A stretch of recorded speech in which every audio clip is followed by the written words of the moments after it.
Halo, selamat datang kembali di Baca Lantang Radio. Kali ini aku akan melanjutkan satu novel seperti biasanya, Kronik Pembunuhan Selma. Jika minggu lalu kita telah memasuki chapter 4, maka hari ini, di minggu ini kita akan memasuki chapter 5. Nggak sabar kan? Langsung kita baca.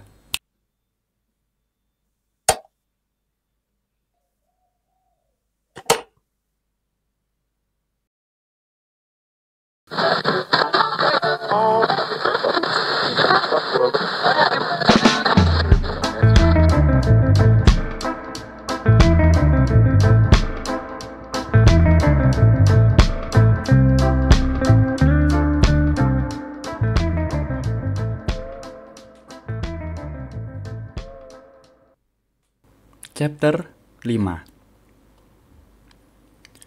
Aku memang baru sekali dan hanya sebentar melihat foto Selma.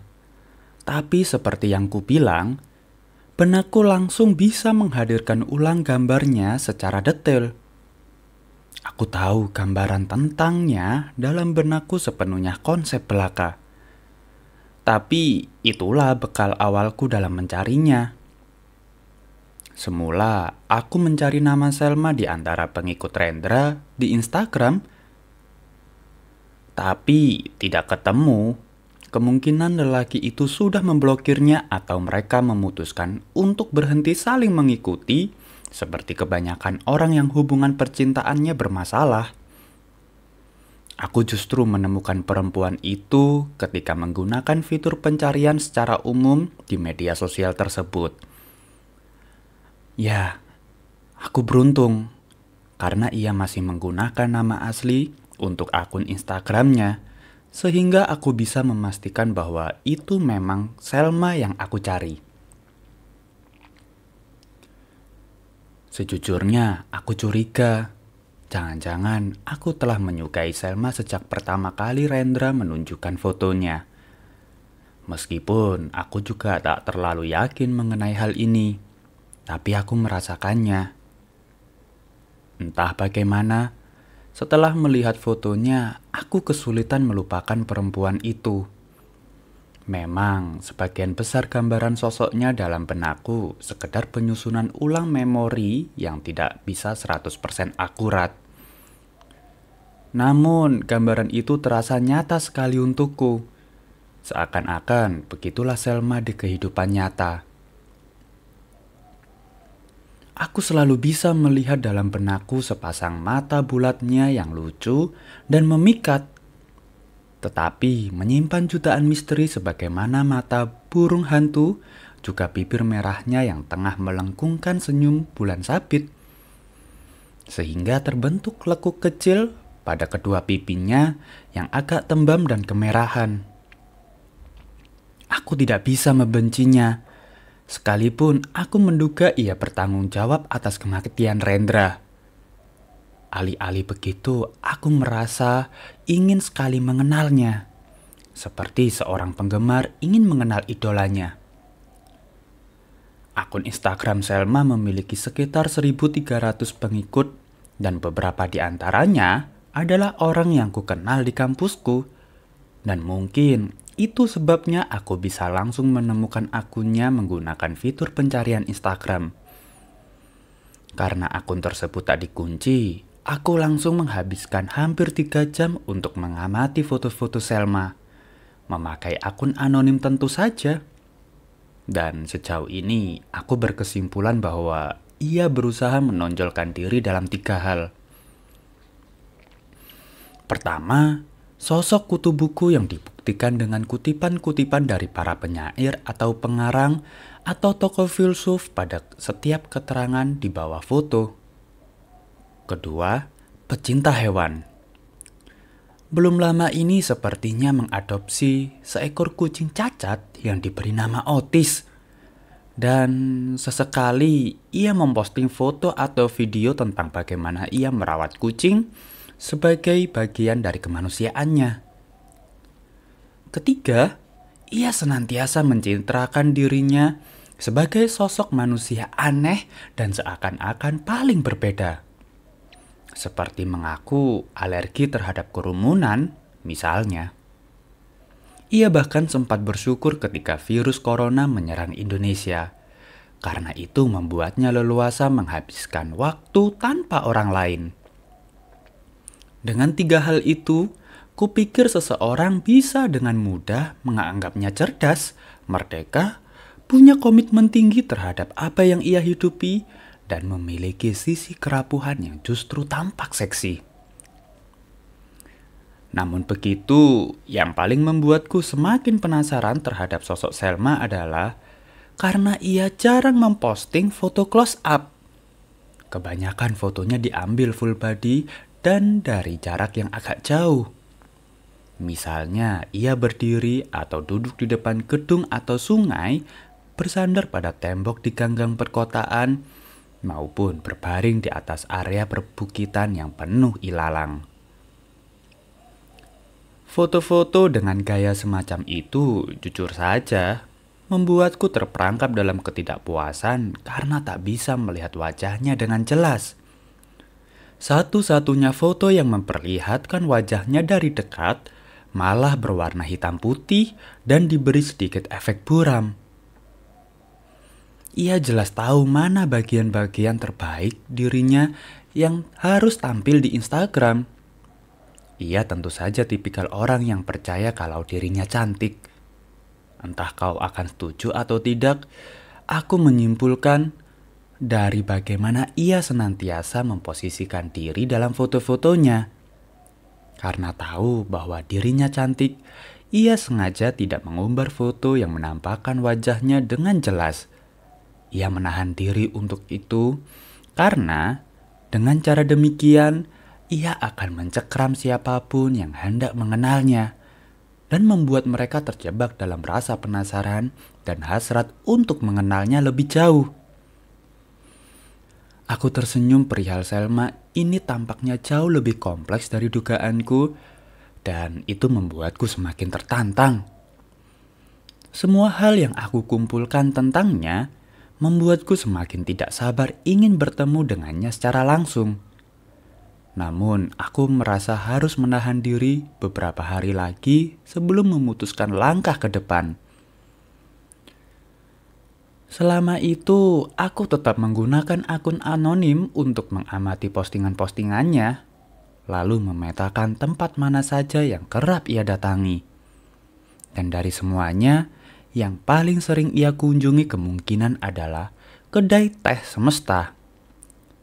Aku pernah satu kali diajak ke sana oleh seorang teman yang kebetulan satu tim denganku untuk mengerjakan tugas kelompok.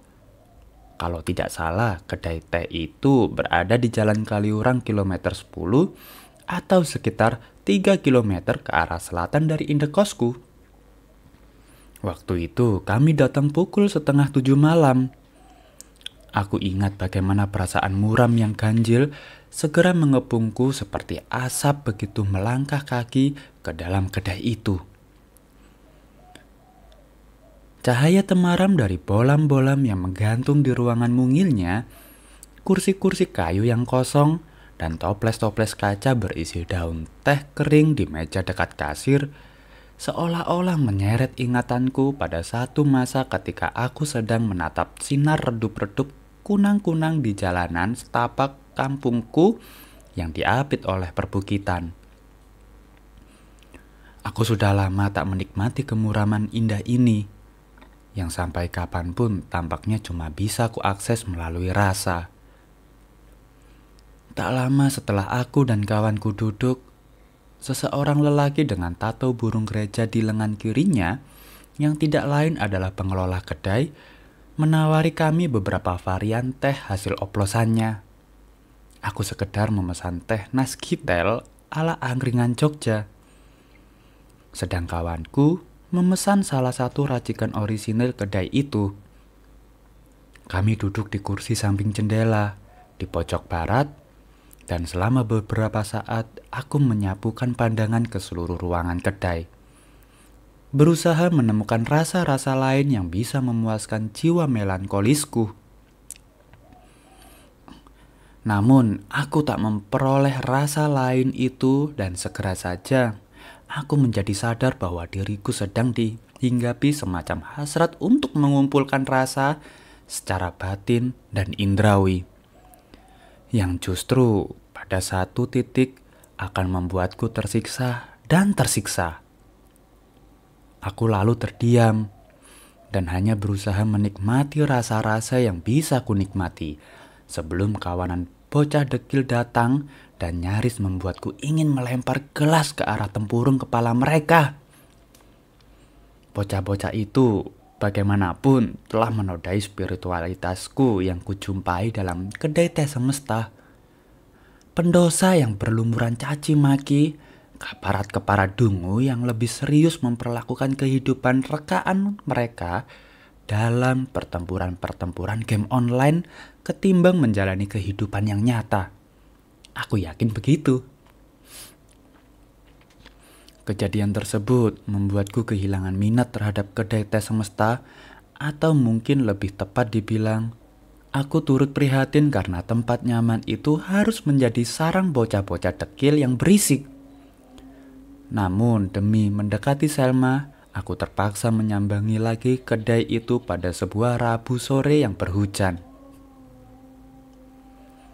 Aku menuju ke sana begitu melihat postingan Instastory Selma yang menunjukkan ia sedang mengobrol bersama kawan-kawannya di kedai tersebut. Butuh sekitar 10 menit untuk ke sana sembari menerobos derai-derai hujan dan angin yang bertiup kencang. Aku cukup beruntung karena sore itu kedai teh semesta masih bebas dari bocah-bocah laknat yang suka mengumpat sambil bermain game. Pelanggannya cuma Selma dan seorang teman perempuannya yang ia panggil Vin. Mereka menduduki kursi kayu di bagian timur dekat jendela, tampak sedang menggosip dengan khusyuk. Aku yang mengenakan topi, kacamata agak gelap, masker, dan hoodie hitam tebal duduk di kursi tak jauh dari mereka, lalu membuka laptop dan pura-pura mengerjakan sesuatu. Dari posisiku sekarang, aku bisa mendengar obrolan mereka dengan cukup jernih tentang siapa baru meniduri siapa, atau dosen congkak yang kemarin mengusir mereka dari kelas karena belum menuntaskan PR, membaca dan mengulas Zarathustra-nya Nietzsche. Saat itu, aku seperti bocah yang sudah lama menahan hasratnya akan sesuatu dan begitu datang kesempatan untuk memperoleh sesuatu itu, aku merasakan sukacita yang amat dalam hingga perutku terasa tegang, dan oleh karenanya aku justru tidak bisa memperhatikan Selma dengan jelas. Belum pernah aku merasa seperti ini ketika mengamati objek yang hendak kutulis. Tapi aku tetap berusaha memperhatikan wajah Selma sesekali, dan tetap saja aku tak puas karena saat itu aku hanya bisa menangkap keindahan garis-garis matanya yang kian mempesona berkat celak.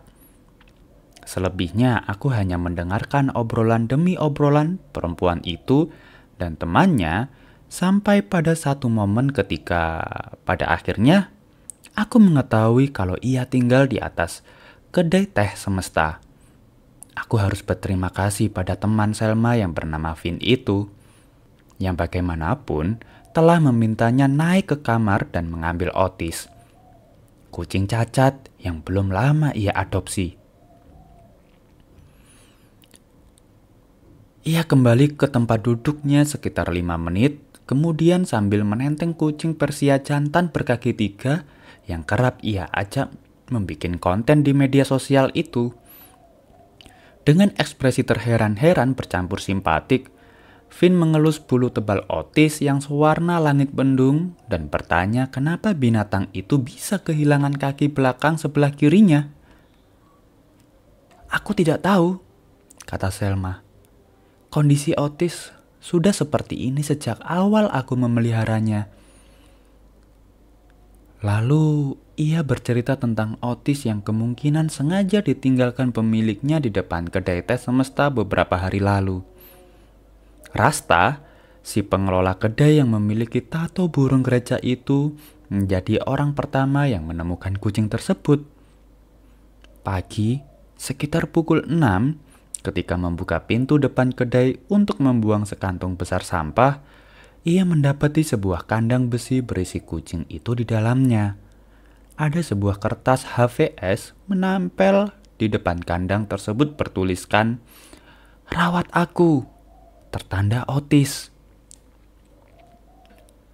Rasta menawariku untuk mengadopsi kucing itu dan aku dengan cepat mengiyakan karena aku langsung menyukainya sejak pandangan pertama. Demikian Selma memungkas ceritanya. Kemudian menoleh ke arah si pengelola kedai sembari mengucapkan terima kasih dengan suara nyaring. Lelaki itu membalas hanya dengan tersenyum. Ini pertama kalinya ia memiliki seekor kucing dan ia bilang ia akan berkomitmen penuh untuk merawat binatang itu. Ia meminta pendapat Finn, apakah baik membiarkan Otis jalan-jalan di luar ruangan atau haruskah ia terus mengurung binatang tersebut dalam kamarnya? Ia takut apabila dibiarkan bebas, Otis akan tersesat dan tidak bisa menemukan jalan pulang. Sementara dunia kucing jalanan sangat keras dan bukan tempat yang cocok untuk kucing cacat sepertinya. Finn memberi saran agar ia membiarkan Otis bebas karena memang begitulah seni merawat kucing yang seharusnya. Belikan saja kalung, terus kau nulis nomormu di kalung itu. Nanti kalau Otis nyasar ke rumah seseorang, paling tidak orang itu tahu siapa yang mesti dia hubungi, kata temannya itu. Dan Selma tampaknya setuju. Aku tersenyum mendengarkannya karena seketika itu aku jadi punya ide untuk menculik Otis sebagai upaya mendekati Selma.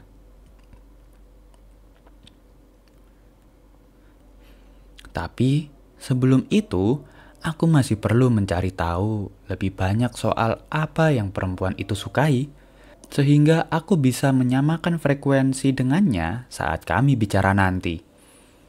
Keesokan harinya, aku kembali mengawasi perempuan itu, tapi kali ini aku melakukannya dari jarak yang cukup jauh dan menggunakan sedikit kemampuanku untuk tak terlihat menonjol. Mengenakan topi yang bisa menutupi kening, kadang dibarengi kacamata bening atau gelap, dan masker. Kadang hanya berganti jaket hoodie atau kemeja biasa. Pokoknya aku bisa berganti-ganti baju dan aksesoris tiap ganti lokasi. Sejauh pengamatanku, indekos Selma tampaknya adalah sejenis indekos bebas. Kerap kulihat beberapa tetangga Selma sering datang bersama seseorang lelaki, dan lelaki tersebut baru kembali besok siangnya atau 2 hari kemudian pada waktu yang juga relatif siang. Tapi Selma, sejauh pengamatanku, belum pernah mengajak satupun lelaki ke kamarnya. Ia juga jarang sekali membiarkan teman-teman perempuannya menginap. Tentu saja aku juga berusaha mengumpulkan data lain sebagai penunjang. Misalnya tentang film favoritnya, musik, atau makanan-makanan yang ia sukai. Bagiku, mudah memperoleh data-data semacam ini dari media sosial orang yang cenderung suka membuka diri sepertinya. Aku bahkan sekedar butuh tambahan waktu seminggu untuk menggali semua yang ia sukai kecuali satu hal, perkara laki-laki. Sulit menebak bagian ini karena dari pengamatanku yang terbatas, ia tampak berteman dekat dengan banyak lelaki. Bahkan termasuk Rasta si pengelola kedai. Aku jelas butuh jarak yang lebih dekat lagi. Tapi aku harus menunggu waktu yang tepat sampai bisa memanfaatkan Otis. Ia akan sangat menentukan jalan ceritaku sebagaimana tokoh kucing bernama Pluto dalam cerpen Kucing Hitamnya Edgar Allan Poe. Demikian chapter 5 dari novel Kronik Pembunuhan Selma yang ditulis Akhyat Sulhan. Dan bagaimana kisah selanjutnya? Simak terus Kronik Pembunuhan Selma di Baca Lantang Radio. Terima kasih telah menyimak. Bye-bye.